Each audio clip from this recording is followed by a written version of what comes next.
Hey everybody, with the Consumer Technology Association, I'm Tyler Suiters. We are the owners and the producers of CES, the largest, the most influential tech event on the planet. And we are here to help you get CES ready. The big show is January 7th through the 10th, 2020 in luxurious Las Vegas, Nevada. And today we are talking about a segment of technology that is seeing exponential growth right now. That is pet tech, the devices, the products, the connectivity that we're using to better understand and to help the lives of our pets improve as well. So some forecasts. I want to throw some data your way. From CTA, in the year ahead, that is 2019, CTA is seeing that revenue growth will jump 80% for this category. This is just in the US. And the number of products sold, unit products sold in pet technology, will rise more than 60% in a single year. So a huge opportunity within technology. Today, we're talking to two of the innovators who are trying to make their names in this space. First, a company called Basepaws. You know the company 23andMe? It's made a few headlines in the last few years. This is a company that refers to itself as 23and Meow. I'll let that tease hang out there for a bit. We're talking with the founder and CEO, who is relatively freshly off an appearance on Shark Tank. Also, a company called Petrics. This is an East Coast company out of the Carolinas that is focusing on you helping your pets live healthier lives, not just through connectivity. All of that is coming up on this edition of CES Tech Talk. Anna Skaya is founder and CEO of a company called Basepaws. And if you're a fan of Shark Tank, chances are you know her and her company, at least to some extent. And Anna, great to have you with us today. Thank you. Yes, so excited to be on the show with you guys. All right, we'll call that Shark Tank reference a deep tease, and we'll get to it in a few minutes. But first of all, let's start out with your background in the tech sector and how Basepaws came to be, because you've always been entrepreneurial and at least in some degree, had your foot in a sector of technology that seemed to be growing, but you didn't really find your footing, so to speak, until you arrived at Basepaws. That's right. So Basepaws is actually my fourth company. I've done startups in Europe for about a decade before coming onto Basepaws. I was the founder of a company called My City Deal, working for Rocket Internet in Europe, sold that company to Groupon, was the CEO of Groupon Russia, and then went on to do a few more companies in the ad tech space, and got a little tired of getting folks to click on ads and really wanted to do something a bit more meaningful. Went to Singularity University up in the Bay Area, and got really, really passionate about this idea of genetics. Did my own 23andMe, in 2013, and found out some radical things about my own genetics that really changed the way that I viewed myself, both my ancestry and also my health.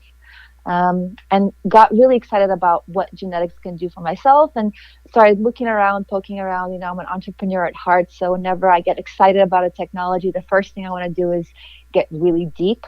I don't have a science background, but that never stopped me really. So started looking around, and got really excited about the idea of taking genetics into something that I was also really passionate about, which was pets.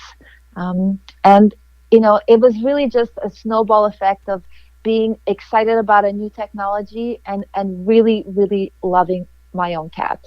And that's how it all got started. Well, you touch on an important point, Anna, and that's one of the reasons clearly that pet tech is growing as a sector so rapidly, is the fact that there is a passion among pet owners. And clearly you've tapped into that identification yourself, right, by your experience and why you got into this business? That's right. I mean, pets are now a full-fledged member of our own households. I mean, the number is staggering. Something like 70% of all American households have a pet. I mean, it is something that is hard to wrap your head around.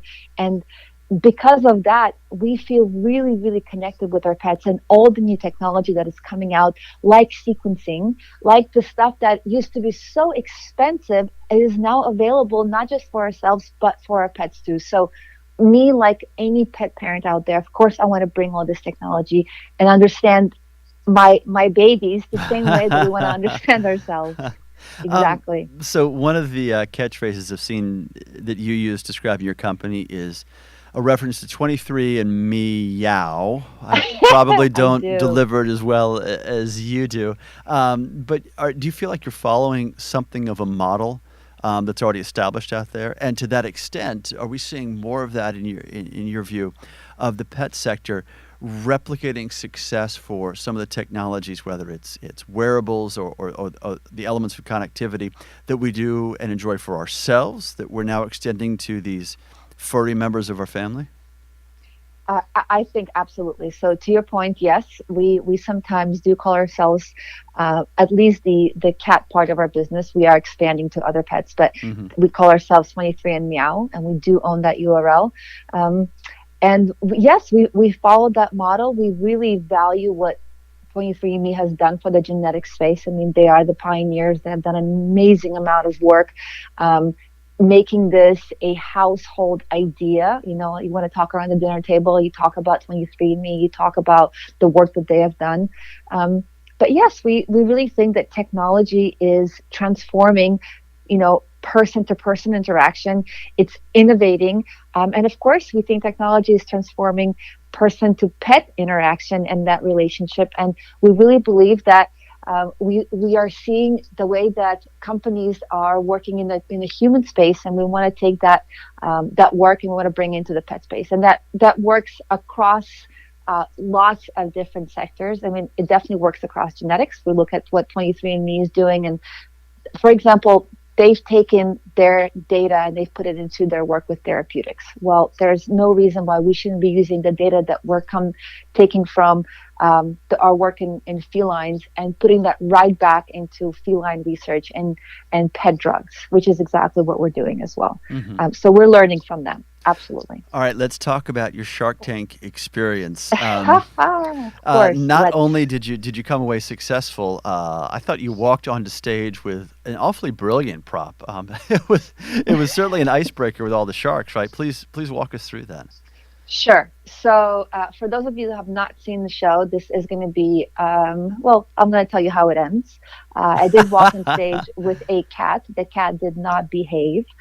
Um, This is I wanted to a bring cat with a on cat with quotation I marks, but wanted to bring yes. on, I wanted to bring on a bunch of kittens, to be honest. And that was my original idea. My original idea was I wanted to bring on my own cat, dress her up as a shark in a shark costume, and I thought that was going to just be, it was going to blow up the show. Yeah, yeah, because Um, cats but love to wear costumes, right? I, I mean, well, I thought that was a brilliant idea, and I bought the costume. I made my cat wear it. I got all scratched up. I thought, no big deal. Price you pay for an amazing Shark Tank episode. Lo and behold, I found out that right before me, right before I go on stage, was Goga. Have you ever heard of Goga? Goga is goat yoga. There's a bunch of goats dressed up in shark costumes going on stage performing goat yoga in front of the sharks. They stole my idea. I was totally gutted. So I had to do something I'm else. I'm trying to Um, imagine Anna the spike in Google searches for goat shark costumes. it's Uh, a thing. It's a thing. clearly, It's a clearly. thing. So yeah, so the goats stole my idea for dressing up my cat in a shark costume. The next best thing was the producers suggested, I think quite naughtily, that I would dress up as a cat and go on stage and pitch myself dressed up in a cat costume. Um, that idea did not go very well with my investors. So the next best thing, we found a really nice soul that dressed up as a cat. We Hmm. came on stage together. We pitched. Um, all of a sudden, like, I think all five of the sharks were excited. Hmm. We don't get to see the final cut, but to be honest, all five of the sharks were excited. It was a very, very exciting, long conversation. There was even a little bit of a cat fight between two of the sharks. At the end of the day, we got two of them to invest, both really, really strong sharks, two really awesome investors, very different. They bring two very different skills. Mr. Wonderful and Robert, they come at the investment from two different angles. Hmm. They've both been really helpful and successful. And actually, we walk away incredibly grateful for the experience. I mean, On our website, we even have Mr. Wonderful as an advisor. He promised that to us on the show that he'll be an actual advisor, and he has been advising us. I've had calls with him. He's been an incredibly great business advisor for us. He understands marketing incredibly well. I mean, this guy is sharp, sharp, sharp. He got us into Amazon. Amazon has a really great program for young companies that have high potential. Thank you. He thinks that's us. So he got us into a program called Amazon Launchpad, which is for companies like ours. So the sharks, when they really believe in you, they go out of their way to really help you out. So I've been thankful for Mr. Wonderful for really believing us. He really likes this product. He talks about us a lot on and off the show. So yeah, it's been great. Well, another key proof point for the Basepaws company and in the last year is coming to CES 2019, right? I mean, minus the goats and the shark costumes. That is a trial by fire in a sense as well, right? You are exposed to the place where technology business gets done, where you have the opportunity to make that synergy, meet the people who can make your company. You know, what an incredible opportunity it was for us to go to CES, and not a show that we ever thought would get into, and not a show that we thought would be so successful at. We gave away more merch, more cards. We got more media attention from CES than any of the shows that we've ever did. We were a different thing. We also had that cat. I mean, something to be said for standing out at CES. You've got to stand out. It's a really difficult show to stand out in. So if you find a way to stand out, it really makes a difference. I saw that cat photographed on Instagram for weeks after the show. I mean, it snuck into so many pictures all around the world. We had an incredible time. I mean, we came in there with boxes of merch and cards, and we walked away at the end with nothing. We had our tablecloth, and that's about it. That's about all we had left at the end. It was an incredible opportunity. We met.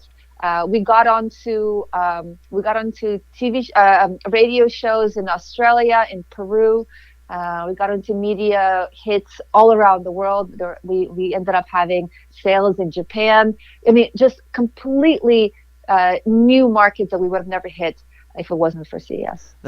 Great to hear, and your enthusiasm is certainly infectious. But it also is demonstrative of the sector as a whole, right? I mentioned earlier that CTA is forecasting almost exponential growth. I mean, more than double revenue growth and also product unit growth just from 2018 to 2019 in terms of the annual forecast that CTA does.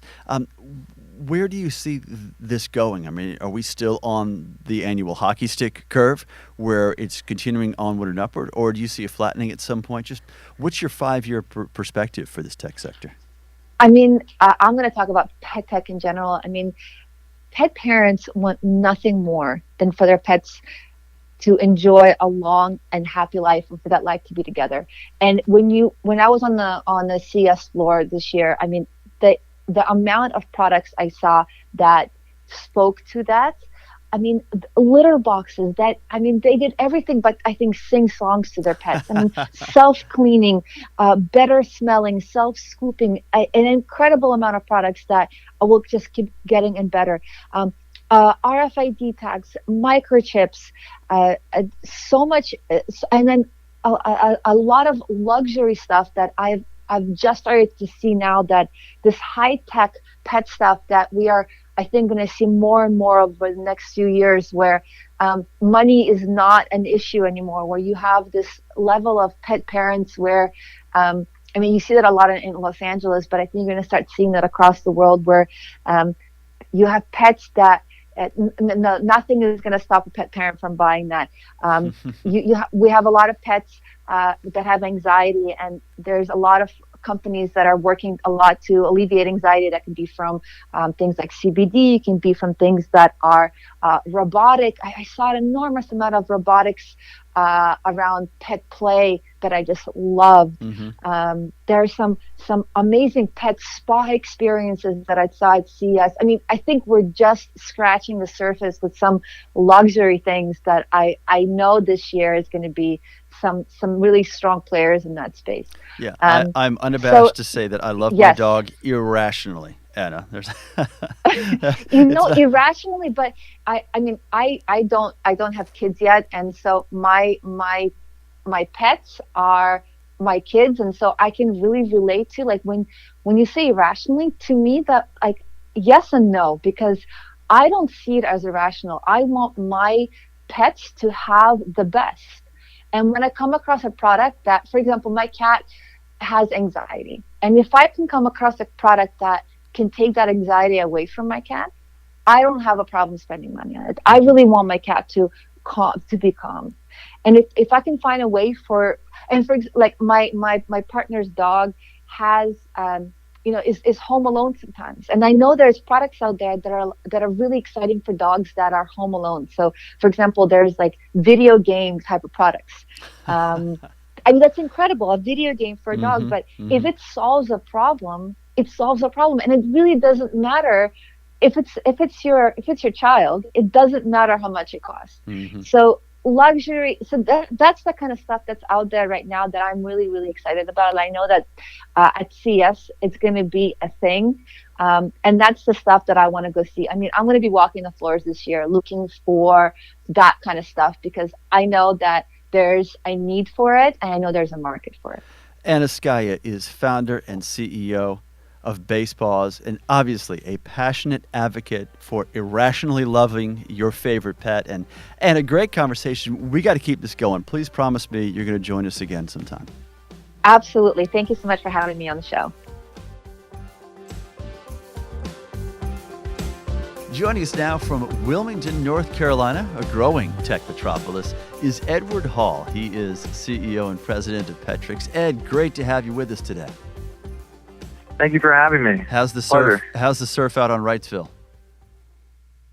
Oh, it's good. The weather's been really nice out here. Can't complain. Well, let's talk about this sector in general. We'll get to Petrics specifically in a minute or two, but pet tech, for lack of a more nuanced term, is blowing up. What's your quick thumbnail of the pet tech landscape, where it is right now, and what the most immediate next step is? Yeah, absolutely. So pet tech, the state of pet tech, it is growing for sure. And, over these years, we had hoped it actually grow faster than it has, but there's definitely a few areas involved in that process, but it's definitely growing. And with the growth of the millennial generation becoming the dominant players in the pet ownership category, it's really helped a lot, because obviously they're tech savvy. And they are used to tracking health metrics, right? They're eating more organic foods because they grew up in the whole foods realm, right? So, and me as a millennial myself, I understand this. And so that tracking and having that data and anything that can help make our lives more convenient and efficient so that we have more time to do the things we love is really important. And obviously, and in my opinion, it's one of the most important things to think of when designing a pet tech product. Is this making things easier for them, or is it adding a chore? So that's a really critical thing for the millennial market for sure. So it sounds like much of the growth that you're looking at, or that you expect, is generationally based, right? It's less about the pets we have to some degree, and more about what consumer attitudes are from an age demographic basis. Yeah, absolutely. So, I mean, if you look at the baby boomer generation, and even when we were initially doing some discovery, and a lot of them were like, well, this is how I've been raising my dog for 30 years. We don't need tech, or we don't need these other specialized types of foods. It was pretty straightforward, unless our vets were like directly recommending something because of an illness or what it might be. But more on the millennial side, it's definitely an area of interest for them. I mean, because especially with Apple blowing up so much, and Samsung, this Android, iOS thing, and everybody's kind of tracking. The smartwatches are now growing, so much where I rarely ever see a regular watch anymore. So it's becoming kind of a standard, and pet tech is going to become a standard. There's no ifs, ands, or buts about it. It's just a matter of when.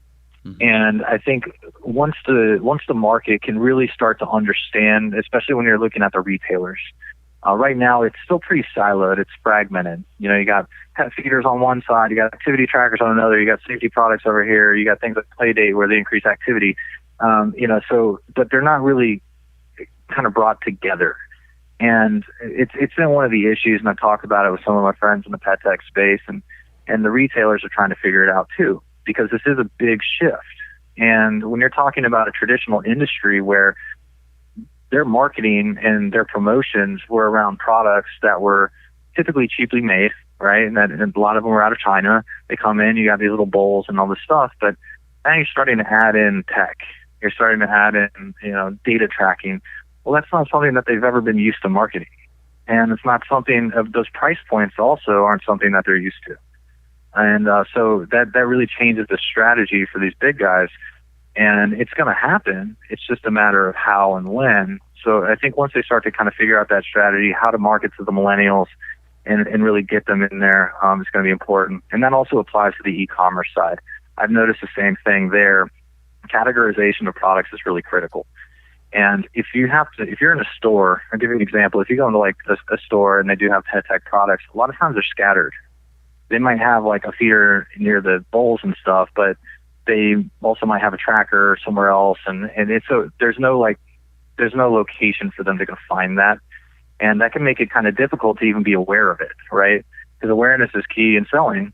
So if things are scattered, they don't know what they don't know. Mm-hmm. And so by being able to have a better marketing presence, and I think Best Buy, when they were doing the connected pet tests, I remember when I saw it, and I saw PetNet and some of the others and PetCube, they were kind of hidden on a lower shelf in a corner, and I was like, oh wow, they have a connected pet category, but nobody knew, and there wasn't a sign. Sales reps weren't really talking about it, so there's that whole break there. And once that starts to get figured out, I think we're really going to see this industry grow. And when the e-commerce sites are really starting to point out that there's a pet tech category on their e-commerce store, that stuff will really make it easier for the consumers to find those products and discover new things that they didn't know existed. Mm-hmm. Well, really cool products. There's a ton of them out there. All right, and let's talk about those products, Ed, but specifically the technologies behind them. And before we do, probably need to step back for a second. For full disclosure, hear about your own personal pet history, right? There are dog factions and cat factions and iguana factions, and never the twain shall meet sometime. So what's your perspective? Tell us about the animals you've owned. Yeah, so I've had dogs and cats growing up my whole life.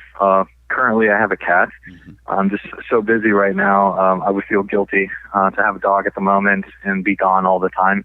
Because you know how loyal they are. They wait for you. Yeah. You're their whole day besides food. So I just don't want them waiting all day without me there. Yeah, and disclosing my own perspective, our golden retriever is sitting at home right now, missing me. I'm sure. She's on my screensaver, so I'm neck exactly. deep. I'm neck deep in the ownership. Yeah. Yeah, so I would feel guilty about that right now, but I do want to get a dog again. Right now I have a cat, which is a much more independent animal, right? So that definitely is more favorable to my current work schedule. Well, across dogs and cats, and since you've had both, I think you're a great candidate to talk about this. What does Pet Tech deliver for you that's a bit of a crossover, whether you have a canine or a feline, right? What is that technology giving you as an owner that is such a big benefit that's driving the sector? I think technology to help you manage your pet's health, identifying if there might be some issues. But you have things like Rover, which obviously help with the dog side. You're not going to see a lot of cat walkers out there. But for crossover, I think a lot of it is in a management application side. You're starting to see some really cool apps that are integrating in with the vets as well, which adds some transparency and communication, which is great. But yeah, the technology, I think when a lot of people think of technology, they think of physical products too. And obviously with CES, that's a big area. Mm-hmm. But it's also in the software side too. But one thing that really I'd like to see with that crossover are these activity toys, these interactive toys. So, Playdate's one of my favorite that I've seen. And I just think it's really cool because you can drive this ball around, and whether it's a dog or a cat, they're going to chase it and play with it, right? And then you got the camera, you can see them. But what's really great about products like that is it increases the activity. And right now, Petrics does a lot in nutrition. So we're looking at weight management, nutrition. We're doing food recommendation engines that we're building for vets and nutritionists and for pet owners. And so we're really heavy in the nutrition side. But a lot of the problem is it's in the weight management. And with this obesity epidemic and overweight epidemic that we have, where, I think it's 56% of dogs right now and like 60% of cats at the moment. The safety number is like 53% are overweight and obese, but it's very high, bottom line. And that research has shown it reduces the average life expectancy by up to 2.5 years when they're considered clinically obese. Mm-hmm. So that's a really big deal. And these are our fur babies. We want them to live as long as they can, right? And if you can do things to get them in their weight zone, that's key. But if you're working, it's hard to do that. You might not be able to take them on walks as much as you need to, especially cats. And, they're always, most of them are domestic, indoors. They don't do a whole lot. So, having toys that increase or encourage this activity level is great. So if you do happen to see any toys and interactive things like that, I highly recommend, getting those, especially if you have a cat, just because it will keep them active. They can hit their steps for the day, in a sense, and it'll help get them in their weight zone, but also keeping an eye on how many calories they're intaking. So it's simple math, right? How many calories they take in and how many calories they burn. Right. What about the communicative element of pet tech, Ed, and the fact that you can read the signs that your dog is trying to give you, and you can read books by the dog whisperer and try to understand the signals and the signs and the language that they use. But tech is another layer either on top of that or adjacent to that, right, that lets us know what our pets are up to, the things that they can't tell us that we can still glean based on this connectivity. Yeah, absolutely. And so activity trackers are one of the vehicles in which we can really do a lot of that with. Unfortunately, we haven't seen too many activity trackers hit that have the sensitivity and bandwidth requirements needed in the technology to really get the behavioral characteristics we're talking about, where we can actually flag them, right? Mm-hmm. And we can spot things like osteoarthritis becoming onsetting, right? Stuff like that, or we know the age of the pet, and we know the likelihood that based on that breed, it should, start to get this condition. But I think I just saw Whistle has their new version out, and it looks like they're starting to track more. And I think I've seen a few other trackers pop up where they're doing claims on the sensitivity capability, which would unlock this capability to see a lot more of that data and provide that communication from pet to owner, right? And that was a big thing for us is, early intervention and detection. Mm-hmm. Because when we're gone, we don't know what's happening. And, I had an ex-girlfriend, her dog started having seizures. And the first thing we took her into the vet, they asked, well, how often was this? And we're like, well, I don't know. We've been at work. Yeah. We just happened to catch it at night. Mm-hmm. But the thing is, they could be cluster seizures, right? Or they could, there's just all kinds of things that we don't know. So there's a lot of data that still needs to be tracked, and I'm hoping it will come about. And I'm hoping that based on certain parts of the growth in pet tech, it doesn't discredit this category to the point where it makes it hard for companies and startups to come up in it and get investment that they need to create these innovative products that we really need to see, right? So when you mentioned it can have that effect, right? When you mentioned getting the investment you need, the attention you need, the conversations that happen in the B2B space, you're a CES veteran. Talk about your experience there and what has delivered to someone who is a CEO in an emerging sector within the tech market, right? We think of the big picture emerging sectors like self-driving vehicles and AI or voice recognition across all kinds of categories. But this is a bit more specific. And what does that look like to you when you're at CES, and have you seen it evolve? Oh, wow. So CES was a blast for us. It was so successful for us, and we applied for to submit our product for a few categories and the spaces, and we happened to walk away with the awards for Tech for a Better World and for Smart Home. And these are the Best of on our- Innovation Awards. Yeah. on the pet bed. Yeah, for the pet bed. Yep. And so we didn't win top of the categories for each because each one has their winner. But we were selected for each one of those as the honorees. And I think there's only so many per category that are provided. So regardless, we were so happy. First time at CES, and as a fan of CES, I watch it every year. My first time being there, it was just phenomenal. We actually had an opportunity to be on stage too and do on a panel, and I got to speak with some other really great innovators. And so, I mean, CES was just phenomenal for us, and our booth stayed busy the entire time. In fact, I met with some really high-up executives of multi-billion-dollar companies, and it was just, I don't know another word than other than it was amazing. I was kind of dumbfounded at the reaction. And then being in the showcase and stuff, it was really great. So what are you looking at going into 2020 as a game plan for Petrics, Ed?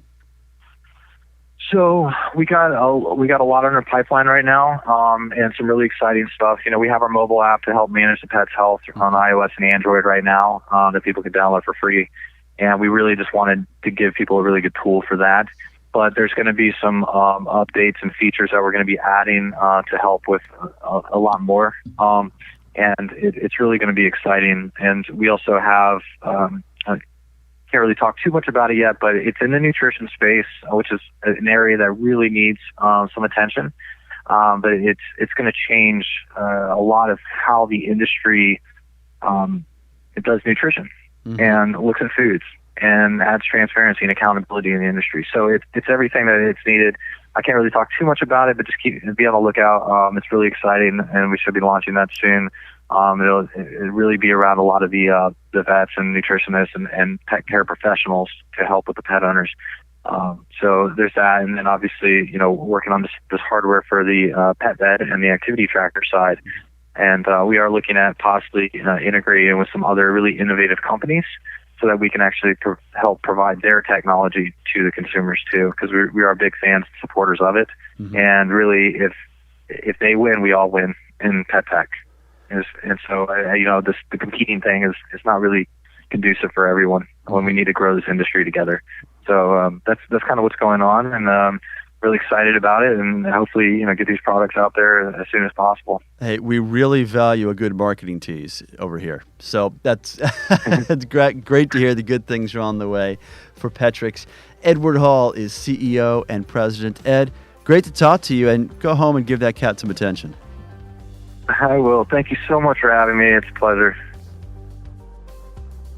All right, we are here to help you be CES ready. So make sure you subscribe to our CES Tech Talk podcast. That way you won't miss a single episode as you're gearing up for the 2020 show. We are on all the platforms where you expect to find a podcast. As for the big show, CES 2020, it is January 7th through the 10th in Las Vegas, as always.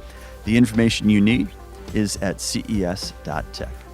Now, none of this is possible without our true stars, executive producer Tina Anthony, and our senior studio engineer, John Lindsay. You guys are the best in the business. I'm Tyler Suiters. Let's talk tech again soon.